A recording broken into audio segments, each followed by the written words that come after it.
The fundamental theorem of calculus. All right, before we state what the fundamental theorem of calculus is, let's first discuss the mean value theorem for integrals. This is a theorem that gets used behind the scenes all the time. So even though we may not see it much, it's good to know it exists and it's out there. So the mean value theorem for integrals should look an awful lot like the mean value theorem you learned in Calculus 1. Here's what it says. It says if f is continuous on the closed interval a, b, then there's at least one number c in that interval such that the integral from a to b of f of x is equal to my function evaluated at c times the width of my interval. All right, let's give a rough proof for this. By the extreme value theorem, since f is a continuous function, we know that it obtains its absolute maximum and its absolute minimum on the closed interval. So we'll call the absolute maximum value capital M and the absolute minimum value little m. Now, since that's true, we know that this integral here, by the min-max property we learned last video, we know this integral here is between this integral here and this integral here. And this integral here is just equal to this, and this one's equal to this because they're constants. So that tells us if I divide this whole equation through by b minus a, that m is less than or equal to this right here divided by b minus a, and will be less than m. Now, from the intermediate value theorem, that means there exists some c in the interval from a to b such that this value here, which is between little m and big M, is equal to f at c. And this whole thing right here is just what we call the average value of f. So since I could find a c that satisfies that, we've proven our theorem. All right, so now we're ready to go with the fundamental theorem of calculus. Here's the first part of it. It says, let f be continuous on an open interval I and let a be some point in I. If capital F of x is equal to the integral from a to x of f of t dt, then the derivative of capital F of x is equal to little f of x. Now, there's a lot to look at here. Go back up to this statement here. This right here is capital F of x is a function of x. Over here you have x's and t's. What you're going to do is first you're going to evaluate the integral of f of t, which will give you a function in t, and then you evaluate it at these endpoints, and when you're done, you end up with a function of x. There'll be no more t's left, so that makes sense. All right, so that's the first part. The second part of the fundamental theorem of calculus is this. It says if f is continuous on the closed interval ab, and if capital F is an antiderivative of little f on that interval, then the integral of f of x on the interval is equal to capital F evaluated at b minus capital F evaluated at a. And that's a really strong statement. It's saying that that limit of our Riemann sums just goes back to the antiderivatives. So since we know how to find some antiderivatives, we don't need to keep going back to that limit definition to evaluate our definite integral. All right, so the proof of part A isn't that hard, and it'd be worth trying to see if you can figure it out on your own. Let's look at a rough proof for part B. All right, so let's go back for a second. If f is continuous and capital F is an antiderivative, I want to show this.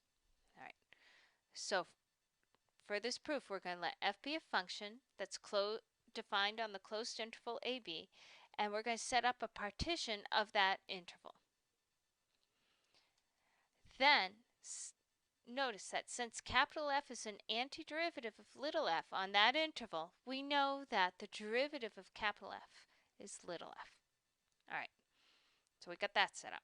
Now let's go on to the next part. We can write that capital F of B minus f of A is equal to this expression here.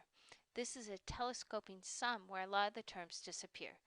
So for example, this f of 1 here, the first term here, gets canceled out with the second term over here. And that happens again. The first term here gets canceled out with the second term here in the next one. And that keeps going on until all we're left with is f of A, negative f of A, plus f of B. All right, so writing it this way, here's what we're going to do.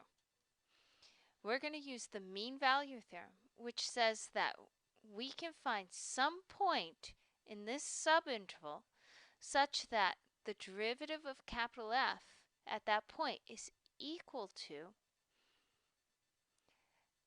capital F evaluate at one endpoint minus capital F evaluate at the other endpoint divided by the first endpoint minus the second endpoint. All right, so the slope of the line connecting those 2 points. Or, now that we have that, let's multiply both sides by this denominator here to get this expression. Now what we're going to do is we're going to use this idea here to rewrite each of these terms in brackets here. So for example, f of x sub 3 minus f of x sub 2, I'm going to rewrite as f prime of c sub 3 times x sub 3 minus x sub 2. All right, so once we do that substitution in, we're going to get that f of b minus f of a is equal to all of this right here. Okay, and then what we could say is, since f is an antiderivative of f, the derivative of capital F is equal to little f. And then each one of these right here is just the width of each subinterval, our delta x sub k's. So I can rewrite each term here like this as this term here.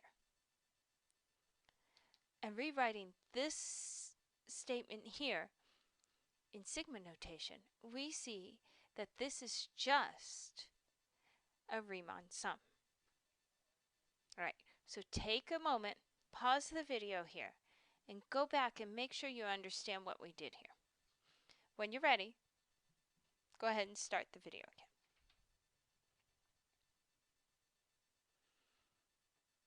All right, so now what we're going to do is I'm going to take the limit as the norm of the partition heads to 0 of both sides of this equation, the f of b minus a and this Riemann sum here. Since these are equal, the limits are going to be equal. So if I take the limit of the left-hand side of my equation as my norm goes to 0, these are just constants. So this limit is equal to this. And now if I take the limit as my norm of my partition heads to 0 of the right-hand side of the equation, which is my Riemann sum, well, this is just the definition of the definite integral. So since these two things here were equal, their limits are equal, that means that f of b minus f of a is equal to my definite integral. All right, so there's, as always, there's a lot of notation to learn, and here's how we're going to do it. If I'm looking at the definite integral of little f of x, we just said that's equal to capital F evaluated at the upper limit minus capital F evaluated at the lower limit. To write this succinctly, we just write that this is equal to the antiderivative of little f, and then this bar means evaluated first at the upper limit, and then you subtract off your lower limit. This bar right here might have little hooks on it, or it might be drawn as a straight line. Either way is fine. All right, so notice that the definite integral from a to b of f of x is the same thing as taking your antiderivative here, your indefinite integral, and then evaluating it from a to b. So this is how definite and indefinite integrals are related. All right, so let's do an example. Let's evaluate the integral from 1 to 2 of the function x. All right, so looking at this, what you want to do is you look at the integrand, which in this case is x, and you want to figure out what its antiderivative is, right? So here it is. This integral is going to be equal to the antiderivative of x, right here. If I take the derivative of this, I'm going to end up with x. And then I evaluate it from 1 to 2. So that just means first I evaluate the function at 2, and then I subtract off that same function evaluated at 1. And if we simplify this, we get our answer is 3/2. Let's look at another example. Let's find the area under the curve y equals cosine x over the interval 0 to pi over 2. Well, here's a graph of what we're trying to do. Here's the graph of cosine x, and here's the area from over the interval 0 to pi over 2. The first thing we need to do is say, okay, the area is going to be my definite integral from 0 to pi over 2 under the curve. Next, I say, okay, what's the antiderivative of cosine x? And we know that's equal to sine x. So I put sine x here, and then I'm going to evaluate it from 0 to pi over 2. So that's just going to be equal to sine of pi over 2 minus sine of 0, and that's equal to 1. Let's do another example. This one's a little tougher. Evaluate this definite integral. Now that looks really nasty, right? It's like, whew, how am I going to figure that out? But if you give it some thought, hopefully you can see that if I take the derivative of this function, which is what? It's this part here raised to 1 higher power. See, it's instead of to the 1/2, it's to the 3/2. If I take the derivative of this function here, that's equal to this. And this right here is the integrand of my function.